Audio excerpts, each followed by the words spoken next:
Cosmology itself is a big word. Everything in universe under the cosmology, what is happening and what will happen, everything under the cosmology. তো সহজভাবে বলতে গেলে তো ইউনিভার্সে ক্ষুদ্রতম বস্তু থেকে যেমন নিউট্রন, প্রোটন, কোয়ার্ক, নিউট্রিনো থেকে বিগ স্টার, গ্যালাক্সি, সূর্য, গ্রহ সব কিছুই হলো কি কসমোলজির আন্ডারে।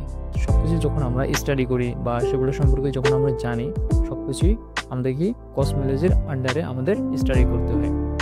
তো cosmology is a big thing or science, কিন্তু আজকে আমরা জানবো বৈদিক কসমোলজি ভার্সেস মডার্ন কসমোলজি, এর সাদৃশ্য কোথায় আছে সেটা আমরা আজকে জানবো একটা এক্সাম্পলের মাধ্যমে। তো যে এক্সাম্পলটা আমরা দিব বা আমরা যে এক্সাম্পল সম্পর্কে জানবো সেটা হলো কি, সেটা হলো যে মাস এক্সটিংশন বা প্রলয় এই ইউনিভার্সে কখন হয়েছিল সেটা নিয়ে আমরা এখন আলোচনা করব। অ্যাকর্ডিং টু পুরাণ, প্রলয় হয়েছিল চক্ষুষ মন্বন্তর এর শেষে বা বৈবস্বত মন্বন্তর এর শুরুতে। এখন যেই মন্বন্তরে আমরা বাস করি সেটা হলো কি বৈবস্বত মন্বন্তর। এই মন্বন্তরের শুরুতে বা এর যে আগের মন্বন্তর ছিল চক্ষুষ মন্বন্তর, সেই মন্বন্তরের শেষে কি হয়েছিল, প্রলয় হয়েছিল। এটা কোথায় লেখা আছে? এটা আমাদের পুরাণে লেখা আছে, যেমন কি বিষ্ণু পুরাণ, মৎস্য পুরাণ, ভাগবত পুরাণ, এই সব পুরাণে এই কথাটার উল্লেখ আছে।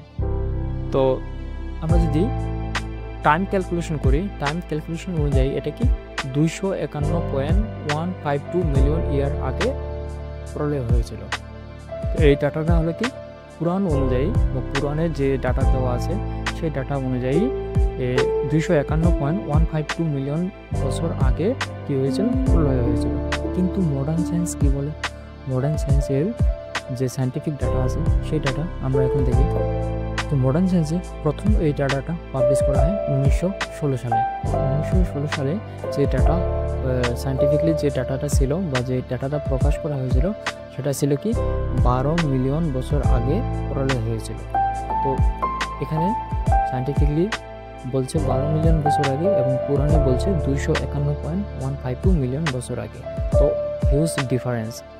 কিন্তু তারপর 1947 সালে আবার এটার উপর রিসার্চ করা হয়, রিসার্চ করে সেই ডাটাটাকে মডিফাই করা হয়, মডিফাই করে লাস্ট সায়েন্টিফিক ডাটা বের করা হয় কত 180 মিলিয়ন বছর আগে কী হয়েছিল, পৃথিবীতে প্রলয় হয়েছিল সায়েন্টিফিক ডাটা অনুযায়ী। কিন্তু এই ডাটা কি পুরনো ডাটার সাথে মিলছে না, পুরনো ডাটা থেকে এটা অনেক কম আছে। তারপর 1964 সালে আবার সায়েন্টিফিকলি রিসার্চ করা হয়, রিসার্চ করে মডিফাই করা হয় সেই ডাটাকে, সেখানে প্রকাশ করা হয় 225 মিলিয়ন বছর আগে প্রলয় হয়েছিল। তো এটিও পৌরাণিক ডাটা থেকে অনেক কম এবং অনেক হিউজ ডিফারেন্স আছে।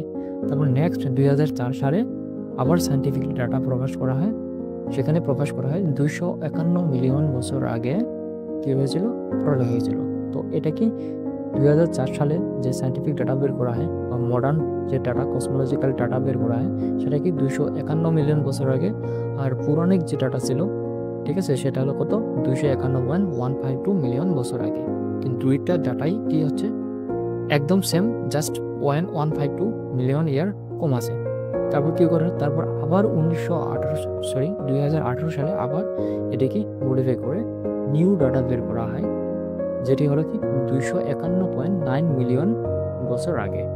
তো 2018 সালে হলো লাস্ট সায়েন্টিফিক ডাটা মডিফাই করা হয় এবং এখন পর্যন্ত 2018 সালে এটা হলো লাস্ট মডিফিকেশন, সায়েন্টিফিক মডিফিকেশন এবং latest modification of scientific data.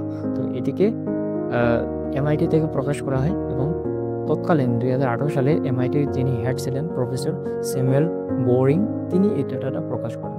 তো এই ডাটা প্রকাশ করেন এবং এই ডাটা কত 251.9 মিলিয়ন বছর আগে কী হয়েছিল, প্রলয় হয়েছিল। আর পুরাণে কত আছে, পুরাণে আছে 251.152 মিলিয়ন বছর আগে কী হয়েছিল, প্রলয় হয়েছিল। তাহলে দুইটা ডাটাই কি হচ্ছে অনেকটা কাছাকাছি এবং অনেকটা অ্যাকুরেট ভ্যালু দিচ্ছে। তো আমাদের পৌরাণিক যে ডাটা আছে সেটা যতটা অ্যাকুরেট দিচ্ছে, মডার্ন যে সায়েন্স আছে, মডার্ন কসমোলজি আছে, সেটাও কি অ্যাকুরেট ভ্যালু আমাদের দিচ্ছে। তো এখান থেকে আমরা কি বুঝতে পারতেছি, এখান থেকে আমরা বুঝতে পারছি যে মডার্ন সায়েন্স বা মডার্ন সায়েন্সের দৌলতে আমরা এটা জানতে পারছি যে পৌরাণিক যে ডাটাগুলো দেওয়া আছে বা পুরাণের যে ডাটা গিভেন আছে সেগুলো কি কতটা অ্যাকুরেট এবং ভ্যালুয়েবল ডাটা।